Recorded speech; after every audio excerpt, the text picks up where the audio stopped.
এটাই।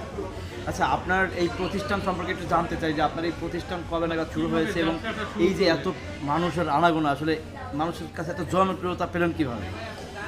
আমি বেসিক্যালি আমি এই রেস্টুরেন্টটা আমি উদ্বোধন করছি আগস্টের 28 তারিখে, এবং আমার এই মানুষ এত লোকের আনাগোনার একটাই উদ্দেশ্য, সেটা হচ্ছে যে আমার এখানে যথেষ্ট পরিমাণে স্পেস আছে, বিভিন্ন কনসিগমেন্ট আছে, আমার বিভিন্ন লোকজনে বিভিন্নভাবে বসে এরা ফুড গ্রহণ করতে পারে, এবং আমার ফুডের কোয়ালিটি আসলে ডিফারেন্ট। এবং এটাই প্রথম বাংলাদেশে যে রুপটপে এতগুলো কুইজেন নিয়ে কাজ করছে।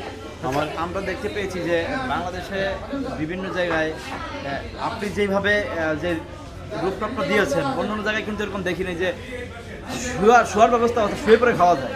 হ্যাঁ, তো এই ব্যবস্থাটা কিন্তু আমার দেখা মতে কোথাও এরকম খুব কমই আছে, দেখেনি। এই বিষয়টা আসলে কিভাবে আপনি আনলেন?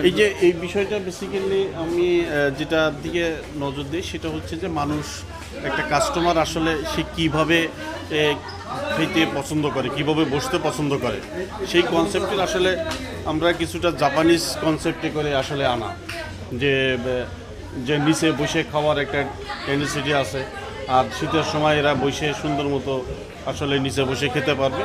বেসিক্যালি এই কনসেপ্ট থেকে আমার আসলে এই সিটিং অ্যারেঞ্জমেন্টটা করা। আপনার আজকে এই 31st দিনে অনেক তারকা থাকতে আপনি অপবিশ্বাসকে কেন আনলেন? অবিশ্বাসকে আসলে এইভাবে বেসিক্যালি মানে কাউকে তো স্পেসিফিকভাবে ওইভাবে বলা যাবে না। আমার আসলে ভালো লাগছে যে তাকে হয়তো আনলে দর্শক তাকে আসলে ভালো পছন্দ করে, একটা ক্যাটাগরি আছে যেটা আসলে দর্শক তাকে খুব পছন্দ করে, এই কনসেপ্ট থেকে আসলে তাকে আমার এখানে আনা। আচ্ছা, আপনি একটু সত্য করে বলবেন যে আপনার এইখানে মূলত হট আইটেম প্লাস মানে কি পাওয়া যায়, আর বিশেষ করে কত সুযোগ সুবিধাটা কি আর? আমার এইখানে অনেকগুলো কুইজেন আছে, যে কুইজেনগুলো আসলে অথেন্টিক, জাপানিজ, তারপরে আপনার অ্যারাবিয়ান কাবাব, তারপরে তার্কিশ কাবাব, তারপরে আপনার ইন্ডিয়ান সাবকন্টিনেন্ট, এগুলো সব মিলে আমার এইখানে আসলে কিছু প্ল্যাটার সিস্টেম করা। আপনারা দেখছেন একটা প্ল্যাটারের ভিতরে অনেকগুলো খাবার সাজানো থাকে, এই খাবারগুলো অ্যাট এ টাইম এসে সবগুলো খাবারের স্বাদ নিতে পারছে, এটাই হচ্ছে কি আমার এখানের বৈশিষ্ট্য। আচ্ছা ভাই, একটা বিষয় হচ্ছে আপনি একজন সফল মানুষ, প্রত্যেক সফল মানুষের পেছনে অনেক ব্যর্থতার গল্প থাকে, যা থেকে মানুষ একটা সময় অনুপ্রেরণা পায়, উৎসাহ পায়। আপনার ভিতরে সেই ধরনের কোনো ব্যর্থতার গল্প আছে কিনা, যেগুলো আমি সফল হয়েছে? Thank you. আসলে এরকম ব্যর্থতার গল্প বললে আমার 2 দিন সময় লাগবে, আমি যেখান থেকে আসছি। সো আজকে আমি এখানে আসছি, আমার অন্য অন্য প্রতিষ্ঠানও আছে ব্যবসার, তো আমি কিন্তু চাকরি করেই এই প্রতিষ্ঠানগুলো করা, এবং আমি স্রেফ বাড়ির থেকে আসছি একটা মশারি নিয়ে আর একটা খাতা নিয়ে। আজকে আমি এখানে আসছি সম্পূর্ণ নিজের কষ্ট, মেধা, চিন্তা শক্তি দিয়ে আমি আসলে এখানে আসছি। তো আমি অন্য এক সময় আমার গল্পটা শোনাবো, এটা আপনি 2 দিন বললেও আমার আসলে এই গল্পটা শেষ হবে না। প্রতিষ্ঠান মানে কি কি ব্যবসা? আমার গার্মেন্টস অ্যাক্সেসরিজ বড় ফ্যাক্টরি আছে, আমার রেস্টুরেন্ট আছে, রিসেন্টলি আমি চা বাগান আছে, চায়ের ফ্যাক্টরিও আছে। গ্রামের বাড়িটা কোথায়? আমার গ্রামের বাড়ি মোংলাপোর্ট, বুড়িরডাঙ্গা গ্রাম। আচ্ছা, কেমন পরিবার থেকে আপনি এসেছেন? আমি নিম্ন মধ্যবিত্তও না, আমি নিম্ন মধ্যবিত্ত ফ্যামিলি থেকে আমি বিলং করছি। আচ্ছা, আমি একটু করে জানতে চাই যে আপনি একজন সফল মানুষ, যারা এখন দরিদ্র ফ্যামিলিতে আছে, অনেক স্ট্রাগল করে, তারা সফলতার মুখ দেখতে পায় না, সেক্ষেত্রে যারা চেষ্টা করছে তাদেরকে আপনি কী উপদেশ দেবেন?